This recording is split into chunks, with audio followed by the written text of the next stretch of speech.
بسم اللہ الرحمن الرحیم۔ السلام علیکم ورحمۃ اللہ وبرکاتہ۔ میں ہوں محمد صادق اور آپ دیکھ رہے ہیں صادق ٹی وی یوٹیوب چینل۔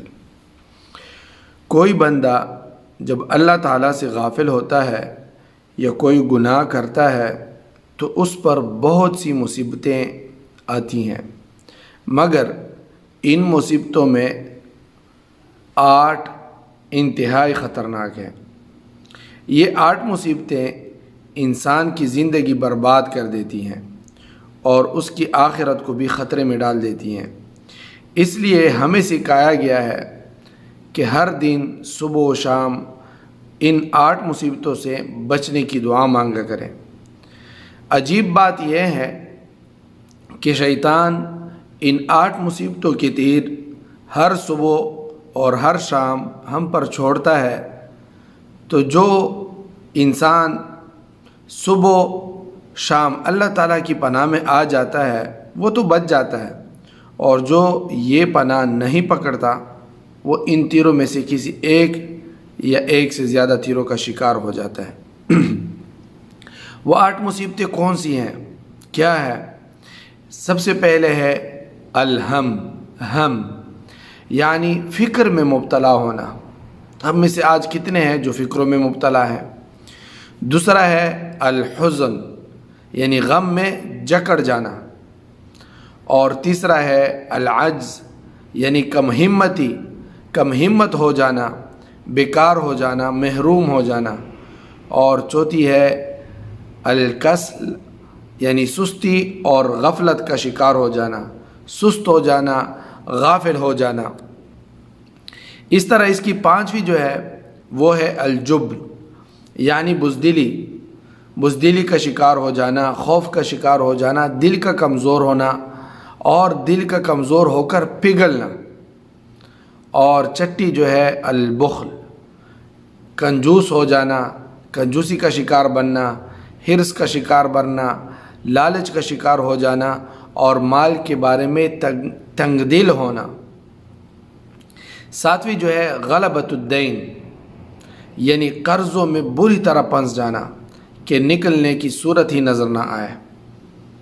اور 8ویں جو ہے قہر الرجال، یعنی لوگوں کی قہر، غضب، غلبے اور ظلم کا شکار ہو جانا۔ ہر کوئی آپ پہ ہی بس چڑھ دوڑتا ہے۔ اس کے بارے میں جو قیمتی دعا ہے اور ان 8 مصیبتوں سے حفاظت کی جو ضامن ہے، کئی احادیث مبارکہ میں وہ وارد ہوئی ہے۔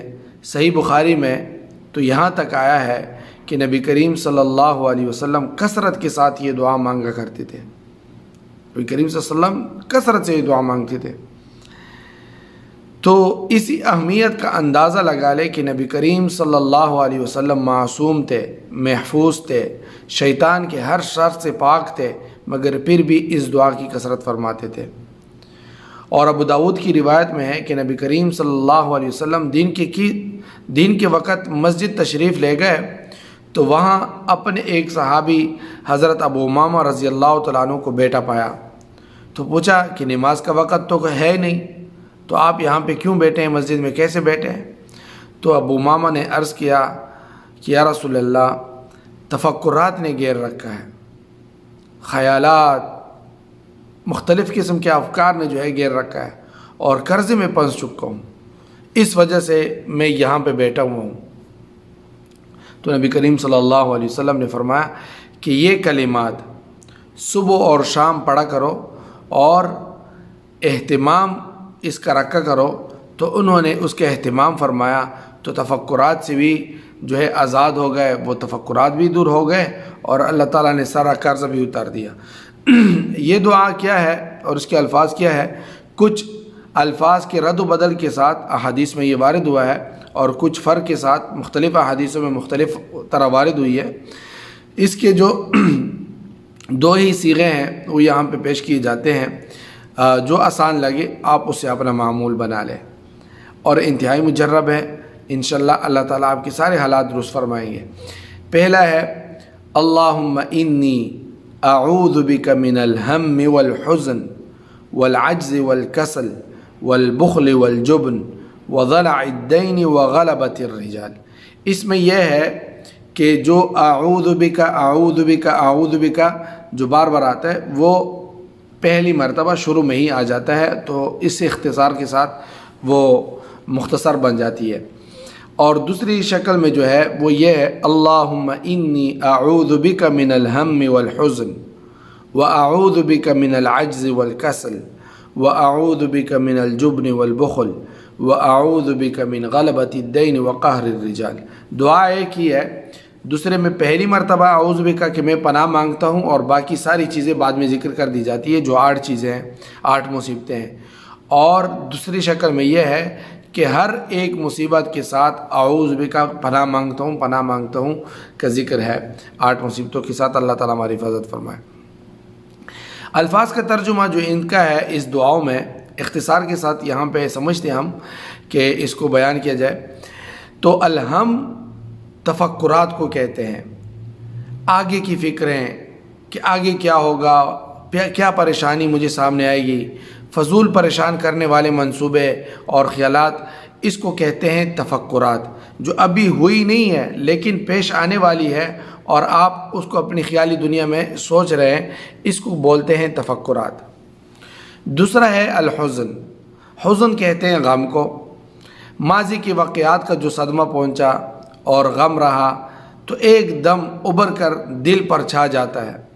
حالانکہ حدیث شریف میں آیا ہے کہ کوئی بندہ ایمان کی حقیقت کو اس وقت تک نہیں پا سکتا جب تک اسے یہ یقین نہ ہو جائے کہ جو کچھ اسے پہنچا ہے وہ اسے رہ نہیں سکتا، اور جو کچھ اسے رہ گیا ہے وہ اسے پہنچ نہیں سکتا۔ اس بات کی یقین ہو جائے کہ جو کچھ بھی ہونے والا ہے وہ اللہ تعالیٰ کی طرف سے ہوتا ہے، اور جو کچھ نہیں ہونے والا وہ بھی اللہ تعالیٰ کی طرف سے ہے، تو پھر کسی سے گلہ شکوہ نہیں رہتا، پھر یہ غم نہیں آتا اور یہ دل پہ نہیں چاہ جاتا۔ یعنی جو نعمت مل گئی ہے وہ ملنا ہی تھی، اس سے زیادہ نہیں مل سکتی تھی، اور جو تکلیف آئی وہ آنی ہی تھی، اس سے بچا نہیں جا سکتا تھا، اور جو کچھ نہیں ملا وہ نہیں ملنا تھا، خواہ میں کچھ بھی کر لیتا۔ مطلب یہ کہ اللہ کی تقدیر پر ایمان اور اللہ کی تقدیر پر راضی ہونا، یہ غم کا علاج ہے۔ تیسری بات العجز، العجز کا مطلب ہے کہ اچھے کاموں اور اچھی نعمتوں کو پانے کی طاقت کھو دینا، اس میں کم ہمتی بھی آ جاتی ہے۔ کوئی بھی اچھی چیز ہے آپ اس کا حصول نہیں کر سکتے، کم ہمت بن جاتے ہیں اور جو ہے سست بن جاتے ہیں، اس سے بھی پناہ مانگی جائے۔ چوتھی ہے کسل، الکسل، اس کا مطلب ہے سستی، یعنی انسان کے ارادے کا کمزور ہو جانا۔ پہلے آپ ارادہ کر لیتے ہیں لیکن جب کرنے کا وقت آ جاتا ہے تو آپ کمزور پڑ جاتے ہیں کہ یہ میں نہیں کر سکتا، میں نہیں کرتا، یہ مجھ سے نہیں ہونا، اس کو بولتے ہیں الکسل، اس سے بھی پناہ مانگنی چاہیے۔ اور پانچویں چیز جو الجبن، کہ بزدلی کا شکار ہونا، بزدل بن جانا، موت کا ڈر کہ یار اگر میں ایسا کروں ایسا نہ ہو، میں قتل نہ کر دیا جاؤں، میں مارا نہ جاؤں، مجھے موت نہ آئے، اپنی جان کو بچانے کی ہر وقت فکر رہنا۔ اللہ تعالیٰ نے جان دی کہ اس کو لگا کر جنت پاؤں، مگر ہم ہر وقت جان لگانے کی بجائے جان بچانے کی سوچتے ہیں، تو یہ کیا ہے؟ الجبن۔ اللہ تعالیٰ نے جان دی ہے تاکہ ہم اسے لگا کر دین کو غلبہ دلائیں، اسلامی حرمتوں کی حفاظت کریں، امت مسلمہ کو عزت دلائیں، مگر ہم جان بچانے کے لیے ہر ذلت برداشت کرنے پر تیار ہو جاتے ہیں، اسے جبن کہتے ہیں۔ اور چھٹی چیز جو ہے بخل، البخل، مال کے بارے میں کنجوسی کرنا، مال سے فائدہ نہ اٹھانا، مال جمع کرنے اور گننے کی حرص میں مبتلا ہو کر مال کا نوکر اور ملازم بن جانا، اور مال کے شرعی اور اخلاقی حقوق ادا نہ کرنا۔ مال کے بھی حقوق ہوتے ہیں، اس کو اپنی جگہ پہ خرچ کرو جو اللہ نے بتایا ہے، صدقہ دو، خیرات دو، اپنے اوپر خرچ کرو، اپنے اہل و عیال پہ خرچ کرو، جو ہے بخیل نہیں بننا۔ اور ساتویں چیز جو ہے ضلع الدین یا غلبۃ الدین، قرضے کا بری طرح مسلط ہو جانا، فضول قرضے لینے کی عادت پڑ جانا، بھئی کوئی ضرورت نہیں، اس سے قرض لو کہ یہ کرنا ہے وہ کرنا ہے، اور فضول چیزوں میں اڑا دو پیسے، تو یہ قرضوں کے بوجھ تلے دب جانا، اس سے بھی نبی کریم صلی اللہ علیہ وسلم نے پناہ مانگی ہے۔